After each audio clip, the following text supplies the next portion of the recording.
எத்தனை பெண் படைத்தான், எல்லோர்க்கும் கண் படைத்தான்.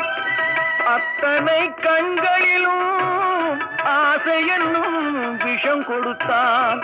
எத்தனை பெண் படைத்தான், எல்லோர்க்கும் கண் படைத்தான். அத்தனை கண்களிலும் ஆசை என்னும் விஷம் கொடுத்தான். அதை ஊரெங்கும் தூவிவிட்டான், உள்ளத்திலே பூசிவிட்டான். ஊரெங்கும் தூவிவிட்டான், உள்ளத்திலே பூசிவிட்டான். ஊஞ்சலை ஆடவிட்டு உயரத்திலே தங்கிவிட்டான்.